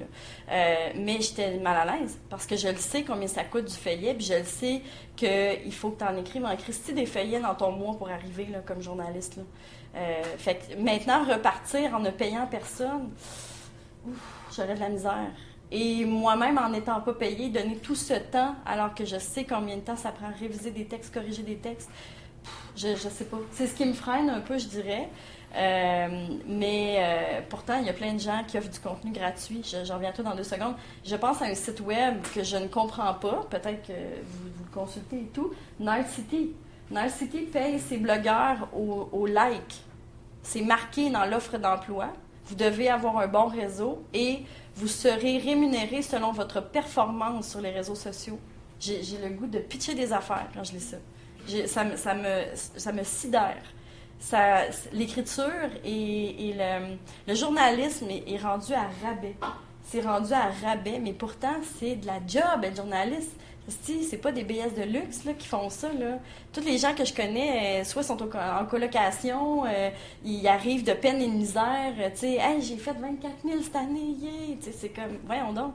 Venez dire que c'est des gros salaires, excusez, là, je m'emporte, là, mais ça n'a pas de sens, que ça soit payé comme ça, ça n'a aucun sens. Bref, excuse-moi, vas-y. Ouais, c'est en fait, un peu pour revenir à ce qu'on disait, c'est au niveau des auditeurs qui lisaient le blog, vous avez peur peut-être de justement perdre une grande clientèle à cause justement perdre des gens qui vont lire votre blog justement à cause de votre piquant? Ben, les perdre, si on embarquait dans le jeu de... Ouais, je suis pas comme sûre de s'il y avait comme... Parce que vous allez quand même avoir, vous semblez quand même avoir une base d'auditeurs, de gens qui vous lisaient, donc... mais justement, vous n'avez pas peur que justement, quand vous alliez critiquer, en sachant l'impact que ça va avoir, de perdre justement des auditeurs ou d'avoir justement des... Quand on faisait, mettons, de la critique négative, des trucs comme ça. Des menaces ou quoi que ce soit, des... Non, ça faisait partie de la game. Puis les gens nous suivaient pour ça. Ils savaient, eux autres, que si on arrivait avec une critique du nouveau roman de tel ou du nouveau disque de tel, on n'allait pas être complaisant. Il allait vraiment avoir un avis honnête. Tu sais, je veux dire, comment je pourrais dire, un produit culturel n'est jamais entièrement de la boîte, là. Il y a toujours des éléments intéressants. Je veux dire, il y a du travail en arrière de ça, même si toi, ça te plaît pas. Fait que nos critiques étaient constructives dans le sens où on disait, voici ce qui a de l'allure. Tu sais, il y a des trucs qui ont de l'allure. Voici ce qui aurait dû être retravaillé selon nous, selon notre avis à nous. Mais non, nous, on se disait pas, hey, les gens vont penser quoi. Mais ce qu'on faisait, par exemple, comme pour la fameuse critique, on était rentré dedans, on a quand même pris 2 semaines pour faire comme, OK, puisque la première critique que Daniel avait faite était encore plus dure que celle qu'on a mise sur le web. Puis, on a dit à Mané, OK, est-ce qu'il fait de la surenchère? Est-ce qu'il fait... Parce que lui, il a fini le roman, puis il était choqué. Tu sais, quand une œuvre vient te chercher, ouais, mais je veux dire, en même temps, je trouve ça beau, tu sais, c'est facile à dire de l'extérieur, vu que je suis pas une artiste, l'artiste va faire comme, ben là, t'es fâché sur mon livre, mais ici, c'est de la passion, ça. Tu sais, ton livre choque des gens, crime. C'est mieux que le désintérêt total, en tout cas, selon moi. Mais il était fâché, Daniel, il était fâché. Puis il a fait sa critique, elle était longue, elle était tellement longue. Fait que là, moi puis Mathieu, on est rentrés là-dedans, puis on a retravaillé ça, puis on a fait, garde ça se tient. Puis t'expliques vraiment bien, parce que maintenant, il y avait 2-3 paragraphes de plus où il était comme tel personnage, ça n'a pas d'allure. Je suis comme Daniel, tu le dis au début, là. C'est correct, on a compris que, tu sais. Puis il était comme, parce que ça sert à rien. Une critique, ça sert, c'est pas genre, on va t'enfoncer, là. Toi, là, on te défait, c'est pas ça, là, tu sais. C'est pas ça le principe. Fait qu'on, non, on n'avait pas peur dans ce sens-là. On savait que ça allait venir avec. Puis on savait que dans le cas de celle-là, les éditeurs, qui est un nouvel éditeur, en plus, c'était chez Quai numéro 5, chez XYZ. C'était une première mouture d'une première maison d'édition avec des jeunes auteurs. Tu sais, c'est sûr qu'ils nous attendaient avec une brique et un fanal, là. Puis, tu sais, je sais que Milena Babin, elle a été super, super déprimée de notre critique, là. C'est sûr que c'est dur quand tu apprends ça par après, tu sais, parce que c'est une amie commune de quelqu'un que je connais. En tout cas, on la connaît les deux, puis mon ami était comme, elle a vraiment, ça y est rentré dedans, puis j'étais fuck. Mais tu sais, je l'aurais pas enlevé du site web. C'est ça qu'on pensait, tu sais. Puis je veux dire, ça reste la même affaire de... Ce qui est important pour nous, la critique, c'est, tu viens de l'écrire, si tu rencontres l'auteur en personne, vas-tu être capable de dire, oui, fine. C'est ça qu'on fait. Tu sais, je veux dire, je l'aurais rencontré en personne, je l'ai rencontré par après, mais non, on n'a pas parlé, c'était comme un sujet tabou. En tout cas. Mais elle est super fine, c'est vraiment une fille brillante. Puis, mais tu sais, elle m'aurait dit, ouais, ta critique était rough. J'aurais fait, ben ouais, j'ai pas aimé ça. Mais ce que j'ai dit par l'entremise de mon amie, c'est j'ai hâte de lire son 2e roman. Parce que je me dis, j'ai hâte de voir comment elle va retravailler ça. J'ai vraiment hâte. C'est pas moi, ça ne l'a pas barré. Puis au contraire, il y a plein de gens, nous, sur le site, qui nous disaient, hey, c'est cool cette critique-là, ça me donne encore plus le goût d'aller le lire. C'était négatif pourtant. Mais c'est parce que les gens voyaient une nuance, puis ils étaient comme, je vais aller faire mon propre avis. C'est ça le principe. C'est un principe d'échange, de dire, va voir toi ce que tu en penses. Tu sais, c'est pas de. C'est ça. On était à l'aise parce qu'on savait qu'on démolissait pas personne. Parce que c'est pas le but ultime. J'ai vu quelqu'un d'autre, je pense. Il y avait une question, Marina? Ou... J'étais juste curieuse d'où viennent vos lecteurs, plutôt du Québec ou de la France ou... C'est un mélange des deux, mais je dirais majoritairement du Québec. Il y a eu 2 années où j'ai participé au... comment ça s'appelait? C'était le top des blogueurs ou un truc comme ça, puis c'était un top annuel de musique. Puis c'était plein de blogs ensemble francophones qui se mixaient pour faire un méga top de genre, je pense, 150 titres ou quelque chose comme ça. Là, ça a amené des lecteurs plus français, belges, des choses comme ça. Mais majoritairement, c'était des Québécois. Mais bien honnêtement, puis il y a des gens qui trouvaient ça vraiment drôle et à la fois bizarre. Je ne regardais jamais les statistiques du site. c'est Mathieu Charlebois qui le faisait pour moi parce que moi, pas que je me foutais des lecteurs, au contraire, mais moi, savoir que, hey, on a eu 15 000, ça m'intéresse pas de savoir ça. T'sais. Fait que je regardais jamais, mais je sais, quand je suis allée voir quelques fois, que c'était majoritairement québécois. Ouais. À peu près peut-être 25 France, 75. Ouais. Moi, je me questionne vraiment par rapport au métier de journaliste ces jours-ci, puis par rapport aux études. Pourquoi? Parce que si ils entretiennent le même modèle qu'ils ont depuis toujours, en ces jours-ci, je crois vraiment que ça marche pas. Ouais. Je pense qu'il faudrait plus. Je pense que même le marketing, c'est comme une partie essentielle de ton métier, si tu es journaliste ces jours-ci. Puis juste pour reprendre l'exemple du 22, je sais pas trop quoi, un magasin de Noël, ben ça, pour les blogs, c'est le système qui fait le plus d'argent parce que souvent ce qu'ils font, c'est qu'ils font qu'une page à la fois. Là, tu es obligé de cliquer, puis à chaque page, il y a des nouvelles annonces. C'est comme ça qu'ils maximisent leur produit. Bien sûr. Alors, non, c'est dommage. Je pense que c'est parce que ça existe, ça, c'est une chose. Que ça ne soit que ça, en ce moment, c'est un problème. Je comprends, tu sais, je veux dire, chez Châtelaine, ce qui était le plus payant, là, on faisait les articles du mois, mettons, qui étaient le plus payant, ce qui était le plus vu, c'était les shoppings. Les shoppings, on s'entend, la clientèle, c'est une clientèle féminine à qui on s'adresse. Bon, moi, je suis féministe dans la vie, fait que je dirais pas que c'était toujours facile de travailler chez Châtelaine pour ce côté-là, mais il y a quand même beaucoup de féministes qui travaillent là-bas, puis c'est un magazine vraiment chouette, pour vrai. Les filles qui travaillent là-bas sont vraiment géniales, mais c'était des shoppings. On s'entend là, que comme contenu, là, à part des prix des marques, l'image, puis c'était payant parce que c'était une galerie photo. Donc, clic, t'es payé à la page vue, tu sais. Quand j'ai quitté Châtelaine, l'an dernier, on venait de passer 1 mois et demi à travailler sur un contrat de... Parce qu'il faut le dire, là, ça rejoint ce que tu dis. Exemple, une compagnie comme Rogers, qui a Châtelaine, Loulou, L'Actualité, Chatelaine en anglais. Qu'est-ce qu'ils ont d'autre? Il y en a d'autres, il y en a vraiment plein. Et c'est pas caché, là, ça a été annoncé dans Infopresse et partout, ils ont annoncé qu'eux feraient de plus en plus de collaborations avec des compagnies. Plusieurs ont dit ça signe la mort du journalisme, ça n'a pas de bon sens, blablabla, mais moi je le voyais en travaillant là-bas. Le dernier mois, on a passé 1 mois et demi, 3 employés presque temps plein à travailler non-stop sur des capsules, une collaboration avec Tylenol. On faisait la joke en plus, là, tu sais, je disais à ma boss, je dis ça n'a pas d'allure, je dis je finis mes journées, j'ai mal à la tête à travailler sur des... C'était absurde, là. Mais il fallait tout le temps, puis travailler avec les... Pour avoir travaillé aussi chez Nightlife, travailler avec les commanditaires, c'est la pire affaire. C'est comme... Ils sont tellement piqués, mais je comprends parce qu'ils investissent tellement d'argent. Nous, on a une application mobile avec le Bazomag. Si à minuit, le mercredi, on a prévu que l'application était disponible, puis que ta pub de Nissan, je dis n'importe quoi, je ne sais même pas si on a une pub de Nissan, n'est pas online, elle ne fonctionne pas comme ils veulent, avec les crédits qu'ils veulent, avec l'image qu'ils veulent, c'est des milliers de dollars. C'est des milliers de dollars que le magazine peut perdre. Tu sais, puis... un magazine comme Châtelaine, tu regardes maintenant, je dis Châtelaine, c'est la même chose pour le Québec, le nombre de pubs qu'il y a là-dedans, ils n'ont pas le choix pour survivre. Je le sais que ça fait... Oui, je suis très critique, mais je le sais que ça fait partie de la game. Mais c'est sûr que quand on veut s'en aller vers le journalisme, moi, c'est sûr, je me pose beaucoup de questions. De là, je retourne à l'école en janvier prochain, et puis, tu sais, je m'en vais en sexologie. Aucun rapport.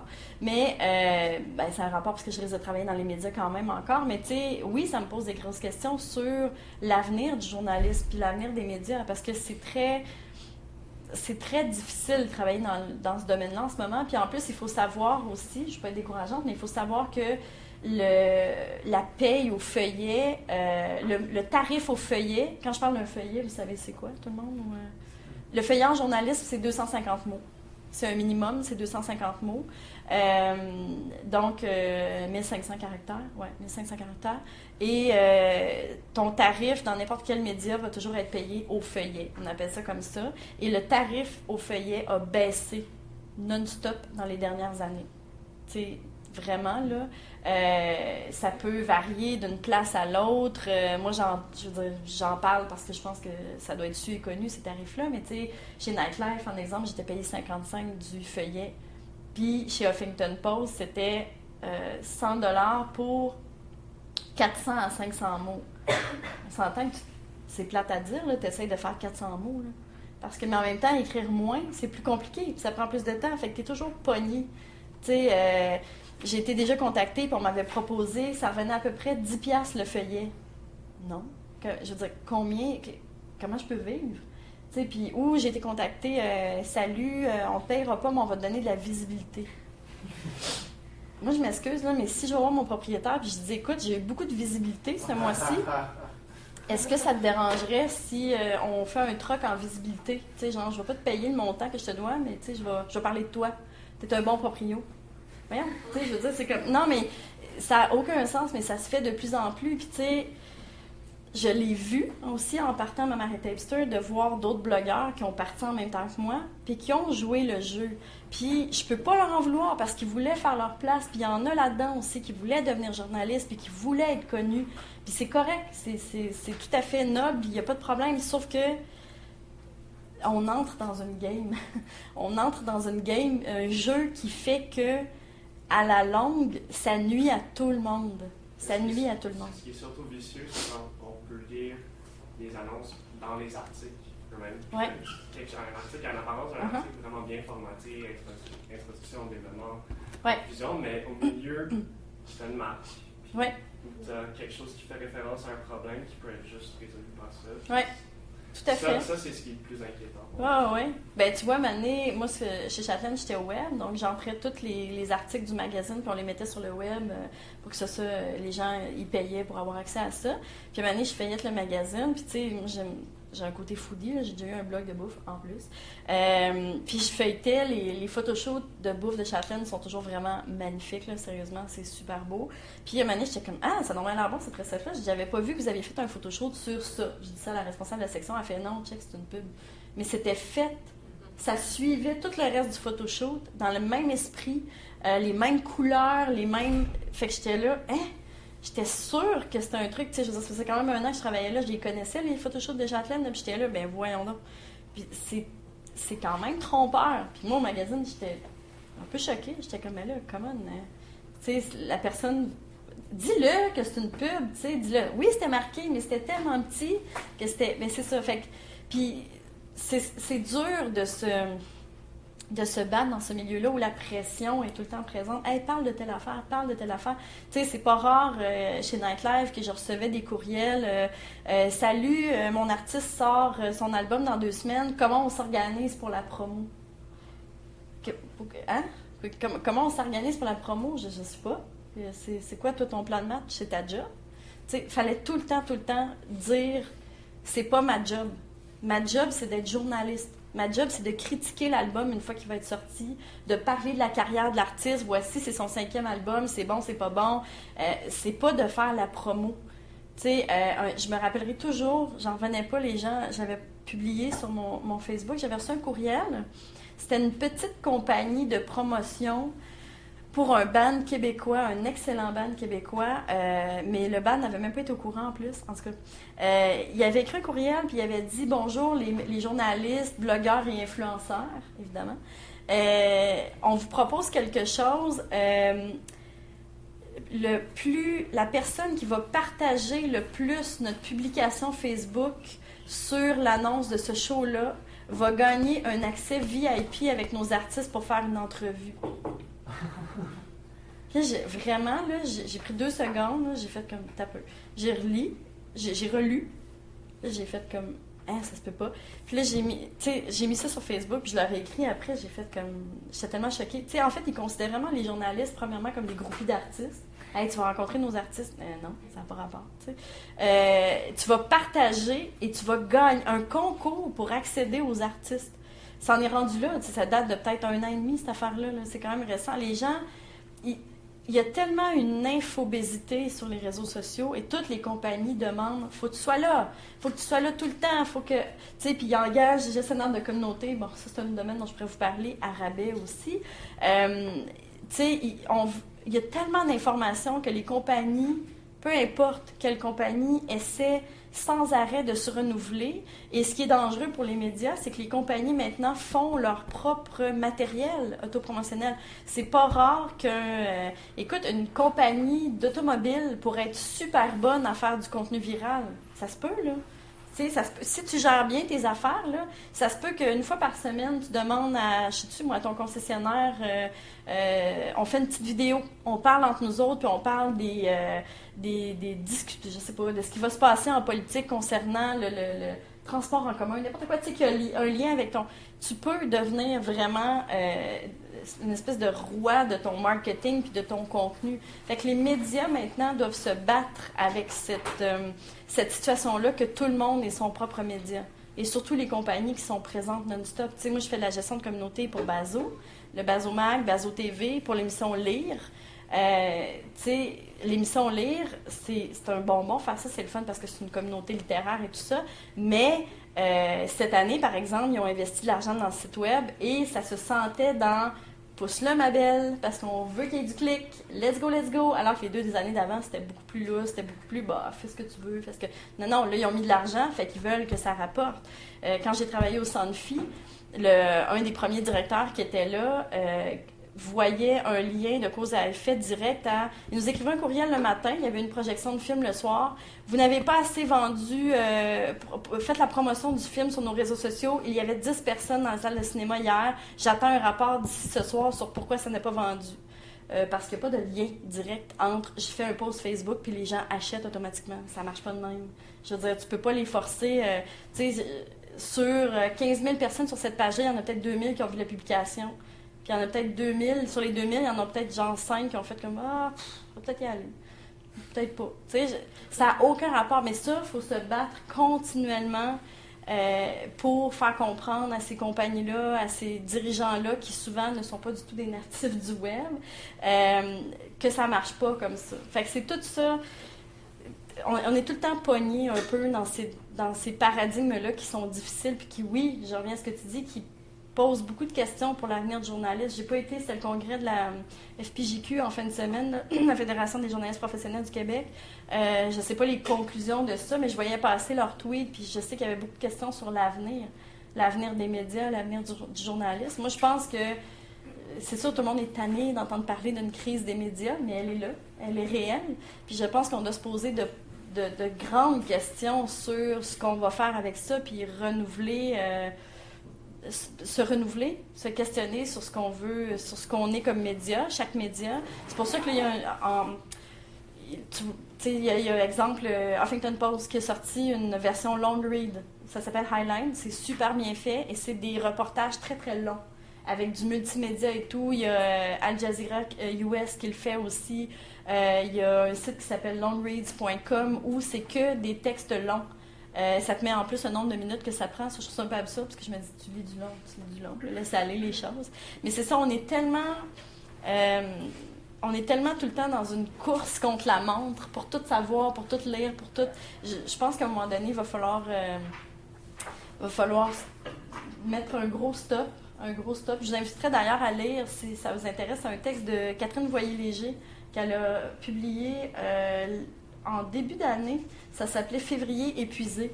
Elle disait qu'en fait, ce qui fait qu'on est dans une buzzfidication des médias, des listes et tout ça, puis qu'elle-même, elle s'est rendue compte que c'est une critique culturelle très, très... elle s'intéresse beaucoup, en fait, à la critique culturelle. Elle a fait le livre « Métier critique » qui vaut vraiment la peine si la critique vous intéresse, là, qui est vraiment intéressant. Donc, elle se penche beaucoup sur la critique, sur le milieu, comment ça fonctionne. Puis elle disait, j'étais rendue à écouter, genre... je sais plus quelle émission nommer, là, je vais nommer n'importe quoi, là, mais elle dit, j'étais rendue à écouter Le Banquier, puis je trouvais ça vraiment le fun. Genre, j'avais tellement plus de cerveau que j'étais comme, c'est parfait. Elle dit, je pense que fondamentalement, ce qui arrive en ce moment, c'est que notre société est épuisée. Tu sais, tu rentres chez vous, tu as des journées de fou, tu es allé à l'école, tu as travaillé. As-tu vraiment le goût de te pencher sur un essai philosophique de Michel Onfray? Je suis pas sûre. Pas sûre que, tu sais... moi, je veux dire, à un moment donné, j'ai eu bien du fun à écouter genre Sweeting puis Can Dance. C'était assez basic. Tu sais, il y avait du talent en danse puis tout, mais, tu sais... Il y a des choses, je pense que c'est important qu'il y ait des choses un peu no-brainer, un peu des... Je ne vais pas ça dire no-brainer, c'est pas no-brainer, mais un peu plus facile, un peu plus léger, mais il ne doit pas y avoir que ça. Mais je pense que ce que Catherine disait, je suis assez d'accord, je pense qu'on est fatigué, ce qui fait qu'on a besoin d'entertainment. On a besoin de... Tu sais, on pense à Radio-Canada, ils disent toujours, c'est de la radio d'été. On va faire ça léger, je pense, qu'est-ce qu'il y avait, là, comme émission à Radio-Can avec Marc Hervieux, là? Genre, c'est l'été, je sais pas quoi. C'était des émissions de niaiseries, là, l'été à TVA puis à Radio-Canada. Moi, je m'excuse, mais j'ai le même cerveau l'été que l'hiver. Tu sais, j'ai pas de... Ça arrête pas l'été. Moi, je suis plus au primaire où j'ai l'été au complet à rien faire. Tu sais, je continue, mon cerveau continue, j'ai besoin d'être alimenté intellectuellement, j'ai besoin qu'on me prenne pas pour une niaiseuse à l'année. Fait que, tu sais, moi, quand je vois des émissions avec, je dis Marc Hervieux, qui a l'air d'un gars super sympathique, mais c'est juste comme, on parle de voyage, là, on change, on va aller voir Kim Thuy, on fait une soupe, tu sais, arrêtez, je suis tannée. Oui, vas-y. Il n'y a pas aussi l'autre point de vue où les médias sont totalement biaisés et n'arrêtent pas de nous parler de la violence continue et du coup, ils se focalisent sur la négativité, en quelque sorte, du monde.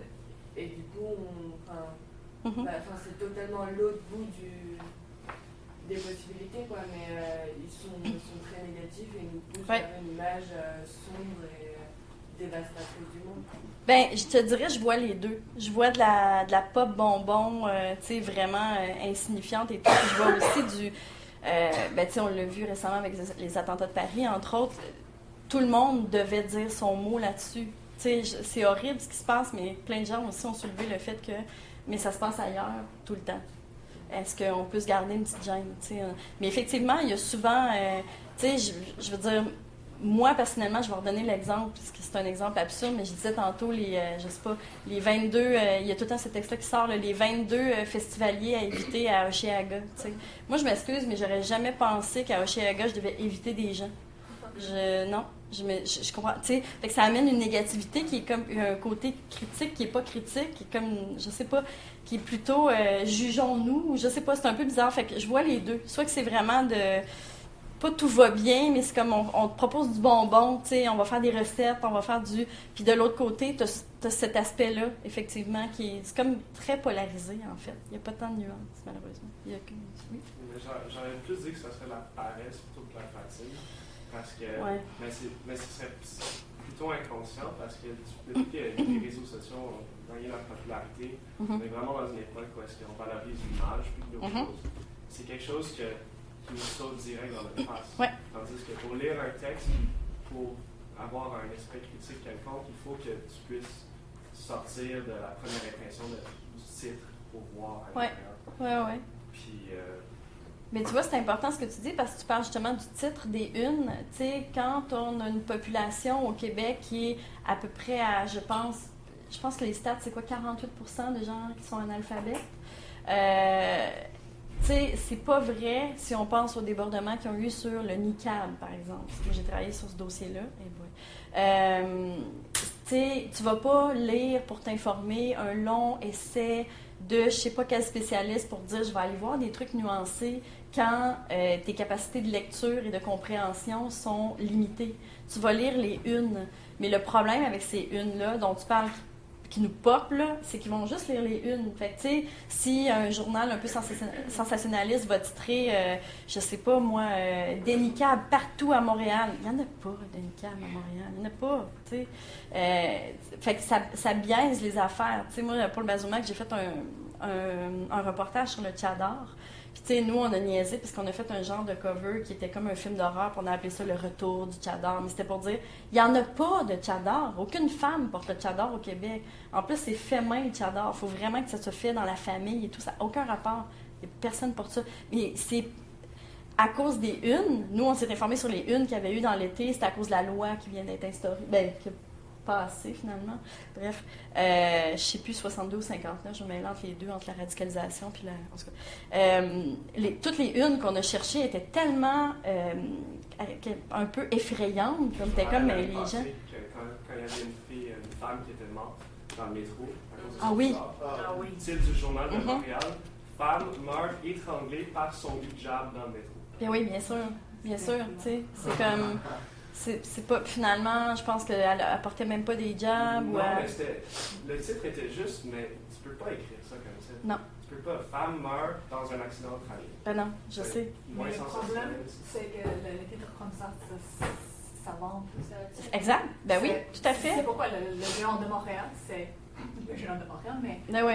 c'est le journal qui vend le plus. Ben oui, tout à fait. Du Québec. Ben oui. Puis eux, ils reprennent le principe. C'est épouvantable, Tout à fait. mais ça vend parce Puis- que des gens aiment Ouais. les choses Ouais. choquantes. Ouais. Ben, ils reprennent le même concept des tabloïds, là, Oui, des magazines à potins. C'est oui, le c'est même vraiment- principe. Puis ça marche parce que les gens sont comme hein, t'as-tu vu ça? Parce que c'est des conversations de machine à café là, tu sais, qui alimentent, puis c'est du human interest, puis c'est.